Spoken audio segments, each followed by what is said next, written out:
మన రక్షకులను ప్రభు అయినటువంటి యేసుక్రీస్తు పరిశుద్ధ నామములో మీ అందరికి వందనాలు. మరి ఇంతవరకు కూడా మన కార్యక్రమాన్ని దేవుని మహిమకరంగా జరిగించడానికి ప్రత్యేకమైన సమయంలో మరొక వర్తమానం ద్వారా మనం ముందుకు కొనసాగుదాం. దేవుని యొక్క లేఖన భాగముల నుండి ఫిలిప్పీలకు రాసినటువంటి పత్రిక the book of Philippians chapter 3 3వ అధ్యాయం వర్సెస్ 13వ వచనం చదువుకుందాం. సహోదరులారా, నేను ఇదివరకే పట్టుకుని ఉన్నానని తలంచుకుంటున్నాను. అయితే ఒకటి చేయుచున్నాను, వెనుకున్నటువంటివి మరచి ముందున్నటువంటి వాటికై వేగిరా పడుచున్నాను అన్నాడు. అక్కడ భక్తుడు తెలియజేస్తున్నటువంటి ప్రాముఖ్యమైనటువంటి మాట ఏమిటి అంటే, వెనక ఉన్నటువంటివి నేను మరచి ముందు ఉన్నటువంటి వాటి కొరకై నేనేం చేస్తానన్నాడు, వేగిరా పడుతూ ఉన్నాను. మనము ముందు ఉన్నటువంటి వాటికి వేగిరి పడేవారిగా ఉండాలన్నా, మన ముందు ఉంచబడినటువంటి ఆశీర్వాదాలను పొందుకునేటటువంటి వారిగా ఉండాలన్నా, మనము విశ్వాసంతో యేసు వైపు చూస్తూ ముందుకు కొనసాగాలన్నా, మనం చేయవలసినటువంటిది ఏమిటంటే ప్రాముఖ్యంగా వెనకున్నటువంటి వట మర్చిపోవాలి. We should forget our bad things. మన వెనకున్నటువంటి విషయాలు ఏవైతే ఉన్నాయో వాటన్నిటినీ కూడా మనం మరిచిపోయినప్పుడు మాత్రమే మనం ముందుకు కొనసాగగలము అంటున్నాడు. అయితే ఈ మధ్యాహ్న కాల సమయంలో మన టాపిక్ ఏమిటంటే, వెనుకున్నటువంటివి ఏమిటి, వేటిని మర్చిపోవాలి. ముందున్న వాటి కొరకే వేగిరి పడాలంటే వెనకున్న వాటిని మర్చిపోవాలన్నాడు కదా. మన వెనక ఏమున్నాయో కొన్ని విషయాలు, మన వెనక ఏమున్నాయని దేవుని వాక్యం చెప్తుందో కొన్ని ప్రాముఖ్యమైనటువంటి విషయాలు బైబిల్ ద్వారా తెలుసుకుని ముందుకు కొనసాగుదాం. మొట్టమొదటిగా మనం లూకాసు సువార్త 9వ అధ్యాయం 62వ వచనాన్ని గమనించినట్లయితే, నాగటి మీద చెయ్యి పట్టి వెనక తట్టు చూసేవాడు నా వాడు కాదు అంటున్నాడు. అయ్యా, నువ్వు ఒకసారి వచ్చి నాగటి మీద చెయ్యి పట్టి మరలా వెనక తట్టు చూస్తే నీవు నా వాడివి కాదు. నా యొద్దకు వచ్చావు, నా మార్గంలో నడుస్తున్నావు, నా రక్షణ పొందుకున్నావు, నా దీవెనలు పొందుకున్నావు, నా ఆశీర్వాదాలు పొందుకున్నావు. ఇప్పుడు మరలా నా లోకం ఎలా ఉంది, ఎలా మరలా నా అలవాట్లు ఎలా ఉన్నాయి, నా స్నేహితులు ఎలా ఉన్నారు, నా యొక్క కార్యకలాపాలు ఎలా ఉన్నాయని మరలా వెళ్ళి టర్న్ బ్యాక్, నువ్వు ఎప్పుడైతే వెనక్కి చూస్తావో నీవు నా వాడువు కాదు అంటున్నాడు. కాబట్టి మనం ఒకసారిగా దేవుని యొద్దకు వచ్చిన తర్వాత వెనకకు చూసేటటువంటి వారిగా ఉండకూడదు అంటున్నాడు. వెనకకు చూసేటటువంటి జీవితాన్ని కలిగినటువంటి వారిగా ఉండకూడదు. అసలు ఏమున్నాయి వెనక, ఎందుకని వెనకున్న వాటిని మర్చిపోవాలన్నాడు, వెనక వైపు చూడొద్దంటున్నాడు. వెనక ఏమున్నాయి అంటే, మొట్టమొదటిగా మన వెనక సాతాను ఉన్నాడు అంటారు. చూడండి, మార్కు సువార్త 8వ అధ్యాయం, the book of mark chapter 8 versus 33 33వ వచనం చదువుకుందాం. చూడండి. అందుకు ఆయన తన శిష్యుడి వైపు తిరిగి వారిని చూసి, సాతానా నా వెనుకకు పొమ్ము. దేవునికి స్తోత్రం కలుగును గాక. హల్లెలూయా, హల్లెలూయా. వెనకాల ఏమున్నదట, సాతాను అనేటటువంటి వాడు ఉన్నాడట. అందుకనే మార్కు సువార్త 8:33 అన్నాడు కదా, ఆయన వెనుకకు వైపునకు పొమ్మని ఎవరితో అంటున్నాడు, సాతాను అన్నాడు. నీ ప్లేస్ ఏంటంటే వెనక ఉండేటటువంటి ప్లేస్, ఇదిగో నా ముందు ఉండేటటువంటి ప్లేస్ ఇది కాదు. నువ్వు నా వెనక ఉండవలసినటువంటి వాడివి, కాబట్టి నీ ప్లేస్ నువ్వు వెళ్ళిపోని గద్దిస్తా ఉన్నాడు. అనగా మన వెనక ఎవరున్నారంటే సాతాను గడు ఉన్నాడు. వాడు ఏం చేస్తాడంటే, మనకి ఏవైతే బలహీనతలు ఉన్నాయో వాటినే మన ముందుకు తీసుకొచ్చి పెడతా ఉంటాడు. మనం దేని విషయంలో బలహీనమో మన స్నేహితులు తెలియకపోవచ్చు, మన కుటుంబ సభ్యులు తెలియకపోవచ్చు, కానీ అపవాది గడికి మాత్రం బాగా తెలుసు. వాడు తీసుకొచ్చి మన ముందు ఆయన వాటిని ఉంచుతాడు. అందుకే నేను అన్నాడు కదా, వెనుక వైపు సాతాను ఉన్నాడు కాబట్టి వెనుకున్నవి మర్చిపో. అయ్యో, నా వెనక ప్రాపర్టీ ఉంది, there is a land my behind, there is a good name my behind. లేదా నా వెనకాల పేరుంది, నా వెనకాల పొలాలు ఉన్నాయి, there is a gold my behind. లేదా నా వెనకాల బంగారం ఉంది అని వెనక చూస్తున్నామేమో. లేదు లేదు, దేర్ ఇస్ కానీ నీ వెనకాల ఎవరున్నారు? సాతాను ఉన్నాడు. నువ్వు దేవుని యొద్దకు వచ్చినప్పుడు వాటన్నిటిని విడిచిపెట్టి వచ్చేసావయ్యా. వాటన్ని నాకు వద్దనుకుని వచ్చేసావు. లోకము నాకు వద్దనుకుని, ఇదిగో ఈ ధనధాన్యాలు నాకు వద్దనుకుని, ఈ మోహాలు వ్యామోహాలు నాకు వద్దనుకుని, you left that all the things and you came into my presence. నీ వాటన్నిటిని విడిచిపెట్టి నా సన్నిధికి వచ్చావు. ఇప్పుడు మరలా వాటి వైపు నువ్వు ఎందుకు చూస్తున్నావు? నువ్వు నా యొద్దకు వచ్చిన తర్వాత నీ వెనక ఎవడు ఉన్నాడో తెలుసా? నీ వెనక అపవాది అనేటటువంటి వాడు ఉన్నాడు. అందుకే దేవుని వాక్యం ఒక మాట ఉంది కదా, మీ విరోధి అయినటువంటి అపవాది గర్జించు సింహము వలె ఎవరిని మృంగుదునని అటు ఇటు ఏం చేస్తా ఉన్నాడు? తిరుగులాడుస్తూ ఉన్నాడు. కాబట్టి నువ్వు వెనక్కి తిరిగి చూడద్దు. ఒకసారి మరలా వెనక్కి తిరిగి చూసావంటే మరలా ఏమైపోతావంటే మరలా నీ అంతట నువ్వు నీ ఆత్మీయ జీవితాన్ని పాడు చేసుకున్నవాడు అయిపోతాం. నీ ఆత్మీయతను, దేవుడు ఇచ్చినటువంటి వరాలను పోగొట్టుకున్నటువంటి వాడిగా ఉంటావు అంటున్నాడు. యోహాను సువార్త ఒక మాట రాయబడి ఉంది కదా, యోహాను సువార్త 6వ అధ్యాయం, యోహాను సువార్త 6వ అధ్యాయం 66వ వచనం ఒక మాట రాయబడి ఉంది కదా. యోహాను సువార్త 6వ అధ్యాయం 66వ వచనం, అప్పటి నుండి ఆయన శిష్యులలో అనేకులు వెనుకకు తీసి మరి ఎన్నడూ ఆయన వెంబడించలేరు. యేసు ప్రభువు వారికి 12 మంది శిష్యులే కాకుండా అనేక మంది శిష్యులు ఉన్నారండి. అనేక మంది శిష్యులు ఆయన వెంబడించారండి. అనేక మంది శిష్యులు ఆయన సూచక కార్యాలు చూశారండి. అయితే యేసు ప్రభువు వారు అప్పగించబడబోతున్నాడు, యేసు ప్రభువు వారు పడాదెబ్బ తినబోతున్నాడు, ఆయన సిలువ వేయబోతున్నారు అనేటువంటి విషయాలు వారికి తెలిసినాయి. వారికి తెలిసినప్పుడు వారికి వెనక్కి తిరిగి చూస్తే మనం ఎక్కడి నుంచి ఎవరి దగ్గరికి వచ్చాము, ఎవరితో ఉంటున్నామని ఒక్కసారి వెనక్కి తిరిగి చూస్తే వారి కుటుంబాలు, వారి సంపదలు, వారి చేతి పనులు ఇవన్నీ వారికి గుర్తొచ్చినప్పుడు ఈ యేసయ్య కంటే మనకు అయ్యే బెటర్ అనుకున్నారు. ఇదిగో రేపు మాపు సిలువ మీద మరణించేటటువంటి యేసు ప్రభు కంటే మనం విడిచి వచ్చినటువంటివే మనకి చాలా గొప్పవి. కాబట్టి ఇక ఈయనతో మన పని లేదులే, రేపు మాపు సిలువ అయిపోయేవాడితో మనకెందుకులని అప్పటి నుండి యేసుని విడిచిపెట్టారంట. మరలా ఎన్నడూ కూడా ఆయనను వెంబడించారు. యేసయ్యతో ఉండే గొప్ప భాగ్యం ఎంత గొప్ప భాగ్యం అండి అది. అట్టి భాగ్యాన్ని వారు విడిచిపెట్టేశారు. అట్టి భాగ్యాన్ని వారు కాదనుకున్నారు. కారణం ఏమిటి అనగా వారు వెనకకు తిరిగి చూస్తే సాతాను గడు ఏం చేస్తుంటే, ఇదిగో నీ ఇల్లు, ఇదిగో నీ చేతి పని, ఇదిగో నువ్వు సంపాదించిన ఆస్తి, ఇదిగో నీ బంగారము, ఇదిగో నీ పొలాలని చెప్పి వారికి చూపించి రేపు మాకు సిలువ వేయబడేటటువంటి ఆయనతో మీరు ఉంటే మీకు ఏ ఉపయోగం ఉంటుందయ్యా, విడిచిపెట్టి రండి అన్నారు. యేసును విడిచిపెట్టారు.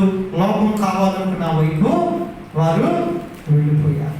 అందుకే నేను మొదటిగా వెనక వైపు ఎందుకు చూడకూడదంటే, వెనక ఉన్నవి ఎందుకు మర్చిపోవాలంటే, మన వెనక ఎవరున్నారంటే our behind there is a devil. మన యొక్క వెనకాల అపవాది సాతాను గాడు ఉన్నాడు. రెండవది ఇంకా వెనక ఎవరున్నారంటే మన యొక్క శత్రువు అనేటటువంటి వాడు మన వెనక ఉన్నారంట. చూడండి, రెండవదిగా మన శత్రువులు ఉన్నారు అంటున్నాడు కీర్తన గ్రంథం, the book of Psalms chapter 18 18వ అధ్యాయం వర్సెస్ 49వ వచనం చదువుకుందాం. కీర్తన గ్రంథం 18వ అధ్యాయం, నా శత్రువులను వెనకకు నీవు ఏం చేసావంట, మరలా చేసావు అంటున్నాడు. మన వెనకాల ఎవరున్నారంటే రెండవదిగా శత్రువులు అనేటటువంటి వారు ఉన్నారు. ఎవరు శత్రువులు అనగా మనతోనే ఉంటారు, మంచిగా ఉంటారు, మంచిగా మాట్లాడుతుంటారు, మనం మంచి జీవితాన్ని వారవలేనటువంటి వారు. He turned our enemies to our back. మన యొక్క శత్రువులను ఆయన మన వెనకకు మళ్ళ చేసి ఉన్నాడు. కానీ మనం వెనక్కు తిరిగి చూసి మరలా మన శత్రువుతో సహవాసం చేసేటటువంటి వారిగా ఉంటున్నాము. మరలా మనము మన శత్రువుతో మంచి సంబంధాన్ని కలిగేటటువంటి వారిగా ఉంటున్నాము. మనం జ్ఞాపకం చేసుకోవాల్సినటువంటి విషయం ఎంతైనా ఉంది. ఎందుకంటే రెండవదిగా మన వెనక ఎవరు ఉన్నారంటే మన శత్రువు ఉన్నాడు. వాడి ఉద్దేశం ఏమిటి, మనం ఎప్పుడు నష్టపోవటమే, ఎప్పుడు ఇబ్బంది పడటమే, మనం బాగుపడకుండా ఉండటమే. మరి నిజముగా శత్రువు అనేటటువంటి వాడు మన కంటికి ఎనడు కూడా శత్రువులు కనపడ్డు. ఎందుకంటే సామెతల గ్రంథంలో అంటాడు కదా, పగవాడు లెక్కలేని ముద్దులు పెడతాడు. రే నువ్వంటే నాకు ప్రాణమురా అంటాడు. అరే నువ్వంటే నా తల్లిదండ్రుల కన్నా ఎక్కువ అంటాడు, నా భార్య బిడ్డల కన్నా గొప్ప అంటాడు. కానీ వాడు వేసే ప్రతి ఆలోచన ఏంటంటే నేను ఎలాగ పడగొట్టాలి, ఎలాగ నాశనం చేయాలి. అందుకని పగవాడు లెక్కలేని ముద్దులు పెడతాడు. శత్రువు అంటే అలాగే ఉంటాడు. ఇదిగో నువ్వు ఒక ఉద్యోగంలో ఉండటం వాడికి ఇష్టం ఉండదు, నువ్వు మంచి ఇల్లు కట్టుకుంటే వాడికి ఇష్టం ఉండదు, మూడు పంట తింటం ఇష్టం ఉండదు, కుటుంబంలో సమాధానంగా ఉండటం ఇష్టం ఉండదు, ఆత్మీయ జీవితంలో సంఘంలో మంచి పేరు కలిగి ఉండటం వాడికి ఇష్టం ఉండదు. ఎలాగైనా సరే పడగొట్టాలని వాడు ఏదో ఒక రీతిగా కుట్రలు చేస్తూనే ఉంటాడు. మీరు తర్వాత కానీ చదువుకున్నట్లయితే ద్వితీయోపదేశకాండ 33:29 అంటాడు కదా, శత్రువులు మీకు లోబడినట్టు మారు వేషం వేస్తారు. శత్రువులు మనం మారు వేషం వేస్తారు. ఇదిగో వాళ్ళు గుంట నక్క లాంటి వారు, ఇదిగో తోడేళ్ళ వంటి వారు, గొర్రె తోడు ధరించుకుని మన యొద్దకు వచ్చి మారు వేషం వేసుకుని మనతో సహవాసం చేస్తూ మన పతనాన్ని కోరుకునేటటువంటి వారు, ఎలాగైనా సరే అపవాది కాళ్ళ యొద్ద మన ఆత్మీయ జీవితాన్ని తాకట్టు పెట్టేటటువంటి వారు లేకపోలేదు. అయ్యో ఇది ఈ రోజుల్లో ఒక సాటి మనిషి మరొక మనిషి ఉంటే తట్టుకోలేని పరిస్థితిలో ఉన్నట్లేదా?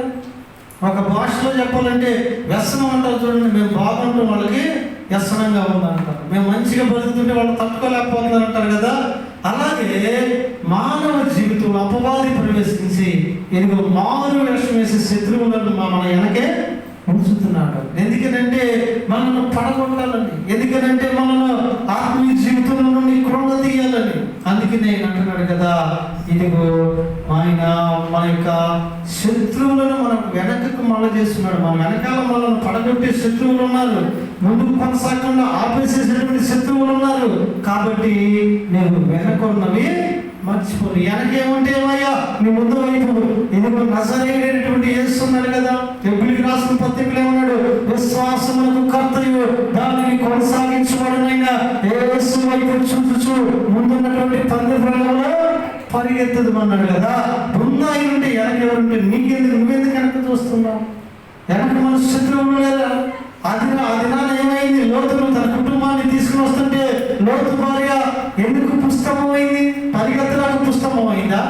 భర్త చేయి విడిచిపెట్టి పుస్తకం అయిందా? లేదు లేదు, దేవుని మాటకి పుస్తకం అయిందంటే ఆవిడ వెనకకు తిరిగి చూసింది. ప్రభు అన్నాడు, వెనక్కి తిరిగి చూడద్దు. వెనక ఏమన్నా you should forget that all the things, it may be your property, it may be your house, what ever it may be, you can not return back అన్నాడు. నీవు మాత్రం వెనక్కి తిరిగి చూడకూడదు అన్నాడు. అయినప్పటికీ నువ్వు అయ్యో నా ఇల్లు తగలబడుతుంది, అందులో నా వస్తువులు ఉన్నాయి, నా సామాన్లు ఉన్నాయి, నా వస్త్రాలు ఉన్నాయి అని వెనక్కి తిరిగి చూస్తుంది. ఎంతవరకు మరలా ముందుకు ప్రభు తిరగనే ఉండేది. అది ఎందుకనంటే వెనకాల మన శత్రువులు ఉన్నారు. మన కొన్నిసార్లు ఎవరు మన శత్రువులు అంటే మన బలహీనతలే మన యొక్క శత్రువు. కొంతమంది బలహీనతలు చూడండి, ఆ బలహీనతలు అనేది పెద్ద పెద్ద బలహీనతలు ఏమీ కాదు. కొంతమందికి ఆ వస్తువులను చూస్తే బలహీనలు అయిపోతారు. కొంతమంది వస్త్రాలకు బలహీనమైన వాళ్ళు లేరా? కొంతమంది తిండికి బలహీనమైనటువంటి వారు లేరా? కొంతమంది కొన్ని రకాల ఈ రీతిగా బలహీనతలు అంటే త్రాగుడని, వ్యభిచారం, జోదం, ఇవే కాదు, ఇవి కూడా బలహీనతలే కదా. ఇప్పుడు డబ్బులు లేవు అయినా సరే వస్తువులు కొనుక్కోవాలనుకుంటాం, బలహీనత కదా. లేదంటే వస్త్రాలు కొనుక్కోవాలనుకుంటాం, బలహీనత కదా. బంగారు ఆభరణాలు కొనుక్కోవాలనుకుంటాం, బలహీనత కదా. ఇవన్నీ బలహీనత. మనం వెనక్కి తిరిగి చూసినప్పుడు బలహీనతలు జ్ఞాపకం చేస్తాడు. ఇదిగో మీ ఇంటి పక్కన ఉన్న పుస్తకం ఉంది, వాళ్ళ ఆయన కూలికి వెళ్తాడు, మీ ఆయన ఉద్యోగస్తుడు, నీ మెడలో లేదని వాడు రెచ్చబడతా ఉంటాడు వెనక్కి తిరిగి చూస్తే. లేకపోతే పరనామ మంచి కాస్ట్లీ బట్టలు కట్టుకుంటుంది, నీ స్థితి ఏంటి, నీ స్థాయి ఏంటి, నువ్వు చూడు నువ్వు ఎలా ఉంటున్నావు, నువ్వు రెచ్చగొడతా ఉంటాడు. ఈ మన బలహీనతలే. వెనక ఎవరు ఉన్నారంటే మన శత్రువులు అనేటటువంటి వారు ఉన్నారండి.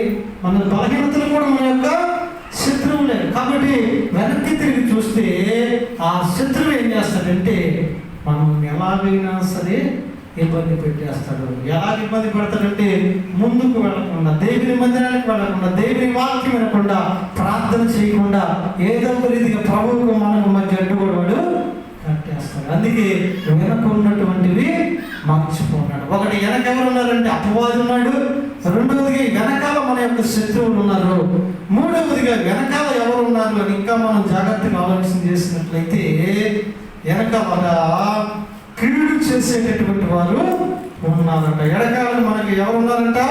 కీడు చేసేటటువంటి వారు ఉన్నారు. కీర్తన గ్రంథం 35వ అధ్యాయం, కీర్తన గ్రంథం 35వ అధ్యాయం 4వ వచనాన్ని గమనించినట్లయితే,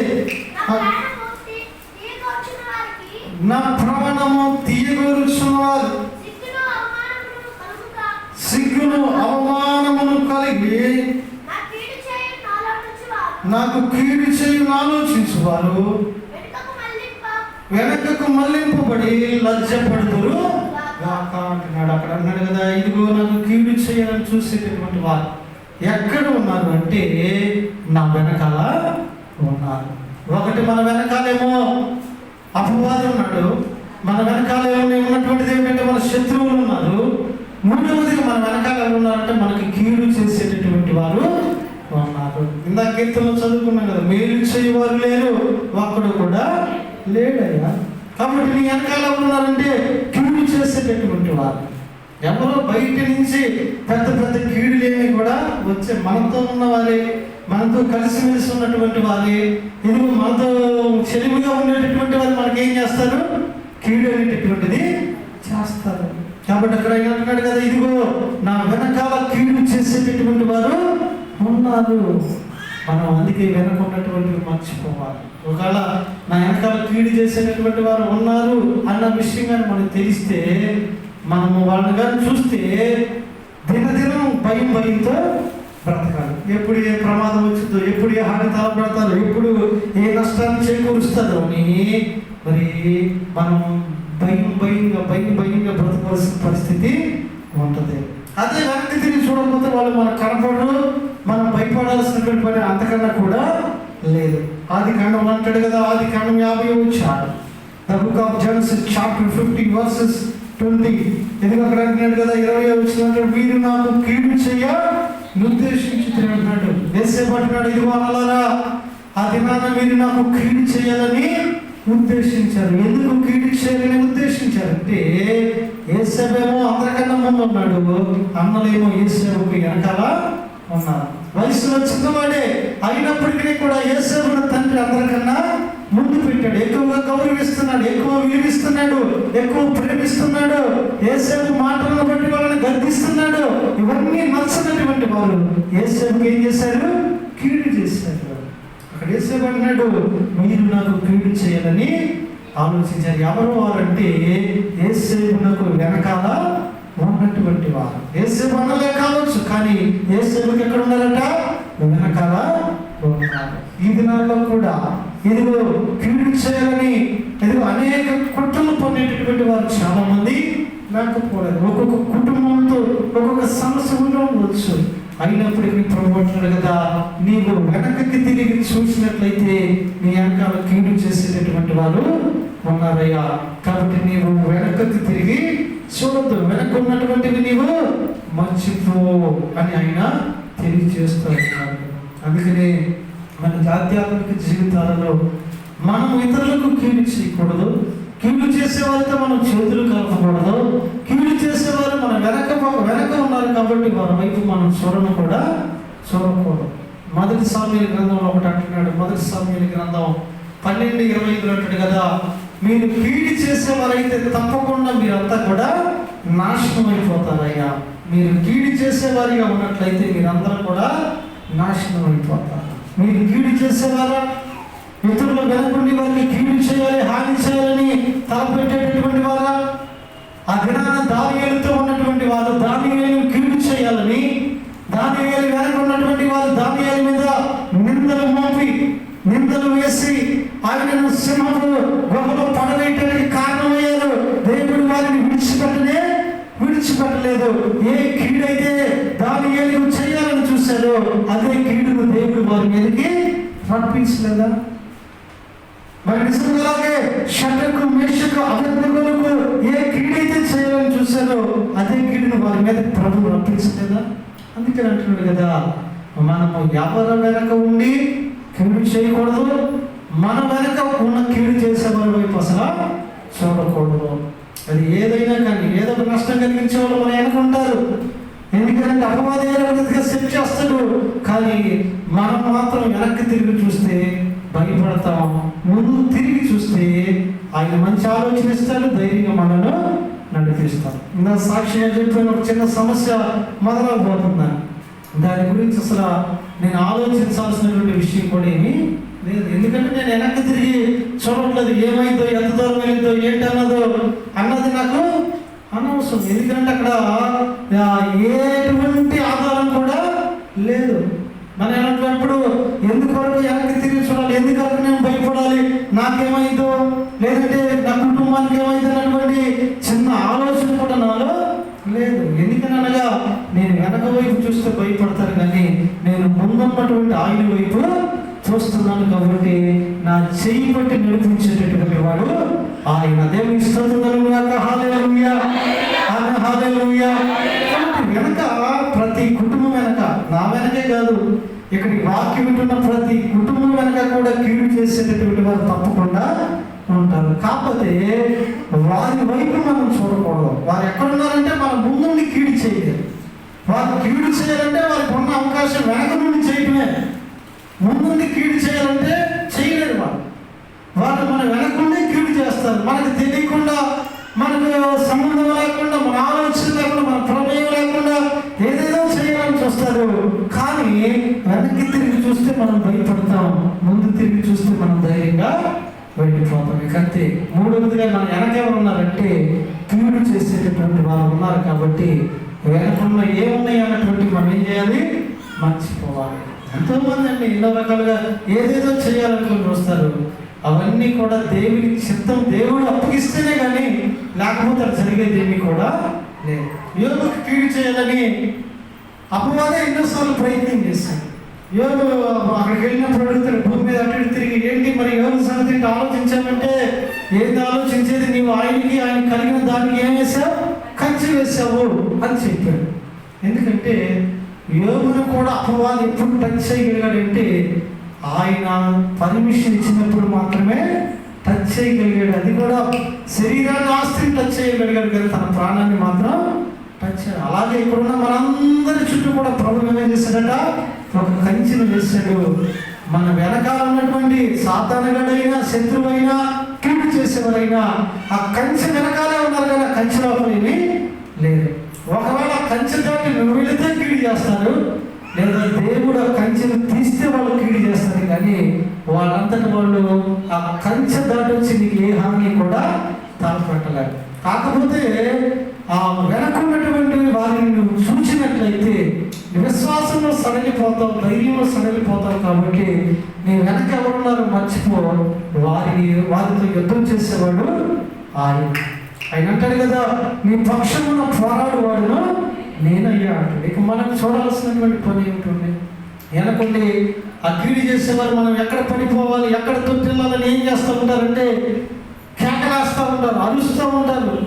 ఇదిగో ఎలాగైనా సరే మనం ఆగిపోవాలి, సాగిపోకూడదని చులకనకరమైన మాటలు మాట్లాడుతూ ఉంటారు. మనం వెనక్కి తిరిగి మాత్రం చూడకూడదు. ఒకసారి ఒక ఊళ్ళో ఒక చిన్న పోటీ పెట్టారు. పోటీ ఏం పెట్టారంటే, ఒక 10 మంది యవన బిడ్డలు ఎదురుగా తాటి చెట్లు ఉంటే ఆ ఊళ్ళో ఏదో చిన్న ఫెస్టివల్ లాంటిది వస్తుందంట. ఆ తాటి చెట్టు అందరికన్నా ముందు చాలా పొడవుగా ఉన్నాయి. ఎవడైతే ఎక్కుతాడో వాడి పోటీలో నెగ్గినట్టు. వాడికి ఇక్కడ మన ఊర్లో, ఇక్కడ ఉన్నటువంటి మన ఊర్లో ఒక మంచి ఏదైనా ఒక చిన్న ప్లేస్మెంట్ అనేది కల్పించి, అంటే చిన్న ఉద్యోగం లాంటిది ఇచ్చి వాడికి ఈ 3 సంవత్సరాలు కూడా మేము జీతం ఇస్తామని చెప్పారు. అయితే మంచి మంచి యవనస్తులందరూ వచ్చారు. యవనస్తులందరూ కూడా ప్రయత్నానికి వస్తే ఆ 10 మందిలో ఒకరు మాత్రం అసలు సంబంధం లేనివాడు వచ్చాడు. అంటే ఆ ఊళ్ళో అందరికీ కూడా పడినటువంటి వాడు. ఎందుకంటే ఆ నాన్న ముక్కుసూటిగా మాట్లాడతాడు, ఆ నాన్న ఏదైనా తగే చెబుతూ ఉంటాడు, మంచి అంటాడు, న్యాయం అంటాడు. మరి అటువంటి వాడికి కొడుకు వచ్చాడు. అటువంటి వాడికి కొడుకు వస్తే ఇక్కడ ఊళ్ళో అందరూ కూడా పోటీ స్టార్ట్ అవ్వగానే అందరూ వెళ్ళి తాటి చెట్టు ఎక్కుతూ ఉంటే అందరినీ కూడా ప్రోత్సహిస్తూ ఉన్నారండి, ప్రోత్సహిస్తూ ఉన్నారు. చివరికి ఏం చేశారంటే, అరే ఎవడైనా గెలవచ్చు కానీ వీడు మాత్రం గెలవకూడదని చెప్పి ఏమంటారంటే, ఊరి అసలు మీ వయసు అంతా మీరందరా అంత పొడి చెట్టు ఆడెక్కుతామని ఆయన జారి పడితే కాళ్ళు చేతులు విరిగిపోతే కేకలు వేస్తున్నాం. ఈ కేకలకి ఇద్దరు ముగ్గురు వెనక్కి తిరిగి చూస్తే ఆ కేకలకి ఆ కింద చూస్తే కూడా భయం అనిపించి ఒక ముగ్గురు పెట్టి అప్పుడే దిగేసారు. మనం జారిపడి కాళ్ళు చేతులకు ఉంటే ఎవరు చూస్తారా? ఈ 3 సంవత్సరాలు వాడిచ్చే పోస్ట్ ఏంటో కానీ మనకి ఎందుకంటే ముగ్గురు దిగిపోయారు. ఇంకొంత దూరం ఇంకొంత పైకి ఎక్కేసరికి ఇంకా కేకలు వస్తూ ఉన్నారు. ఒరి నాయనా, ఇప్పుడు దాకా గాలి లేదు, ఇప్పుడు గాలి వస్తుందిరా. ఆ గాలి మంచి గాలి కాదు, ఎదర గాలి. గట్టిగా తోలిందంటే ఎక్కడో అక్కడే పడిపోతారు. మీకెందుకు వచ్చిన బాధలే? మీ ఇంట్లో నువ్వు అక్కడే పడుకురా, మీ ఇంట్లో నీ మీద ఆశరా, అది ఇది నీవు వెనకున్నటువంటి వాళ్ళు కారణంగా మాట్లాడుతుంటే ఆ ఉన్న 6 ముగ్గురు కూడా దిగిపోయారు. ఇక 4 ఉన్నారండి. 4 ఉంటే వీళ్ళు మళ్ళా కేకలేస్తూనే ఉన్నారు. ఆ 4 ఉంటే వీళ్ళు మళ్ళా ఇది చేస్తూనే ఉన్నారు.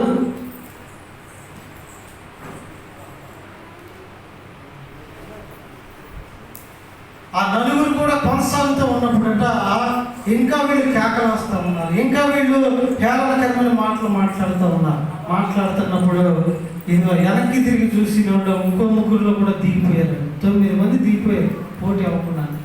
ఒకడు మాత్రం చివరి దాకా వెళ్ళి ఆ పైన దాకా ఉండి తర్వాత తీరం మొత్తం అయిపోయిన తర్వాత వాడు నిదానంగా దిగి కిందకు వచ్చాడు. అప్పుడు ఆ ఊళ్ళో అడుగుతున్నారంటే, నీకంటే బలాఢ్యులు, నీకంటే పెద్దవాళ్ళు వాళ్ళే భయం వేసి దిగిపోయారు. ఇదిగోరా, ఇన్ని కేకలు వస్తున్నాను, ఒక్కసారి కూడా వెనక్కి తిరిగి చూడలేదు, ఒక్కసారి కూడా మా మాట్లాడలేదు. అంత ధైర్యంగా ఎలా ఎక్కగలిగేవరా బాబు? ఏంటి అసలు అంత ధైర్యంగా నువ్వు ఎక్కి దిగిపోయి ఉంటే అంటున్నాడంట. అయ్యా, మీరేంటి కేకలు వస్తున్నారా? 9 మంది దిగిపోయారా? ఓహో, అయితే ఆ కేకలు నాకు వినపడలేదండి. అదేంటా కేకలు వినపడపోవటం? 9 మందికి వినపడి వాళ్ళు వెనక్కి తిరిగి చూశారు, భయం వేసి దిగిపోయారు, నీకెందుకు వినపడలేదు ఆయన అంటే వాడు అన్నాడంట, నాకు చెవుడు ఉంది అందుకే నాకు వినపడలేదు. వాడికి ఏముందంట? వాడి చెవుడు కూడా మంచిది. అప్పుడప్పుడు కూడా మనకు చెవులు పని చేయకూడదు. చెవులు పని చేస్తే వెనక్కి తిరిగి చూస్తే ఎవరు ఉన్నారు వెనకాల? కీడు చేసేవారు ఉన్నారు. ఇక రాత్రి నుంచి మనం నిద్ర పట్టదు మనకి. ఆ రాత్రి నుంచి అన్నంతరం బుద్ధి కాదు. ఈ సమస్యలన్నీ ఎందుకు? అసలు వెనకున్నా మర్చిపోతే ప్రభు వెనకున్నా మర్చిపోవాలంటే ఎందుకు ఇంకా వాటన్నిటి గురించి? కాబట్టి వెనక కీడు చేసేటటువంటి వారు ఉన్నారు. ఆ కీడు చేసేటటువంటి వారు మన వెనక ఉన్నప్పుడు మన చెవులు అనేటటువంటివి వినపడకూడదు. ఇక చివరిగా మరొక మాటని ఎక్కువ చెప్పడం టైం అయిపోయింది. ఆ మాట చూసి ముగించేస్తాను. ఇంకా మన వెనక ఎవరున్నారంటే మన వెనకాల మరణం అనేటటువంటిది ఉన్నదంట. 1 సామెయలు గ్రంథం 4వ వచనం 18వ వచనం. The book of 1 Samuel chapter 4 verses 18. ఇది 1 సామెయలు గ్రంథం 4వ అధ్యాయం 18వ వచనం చూసినట్లయితే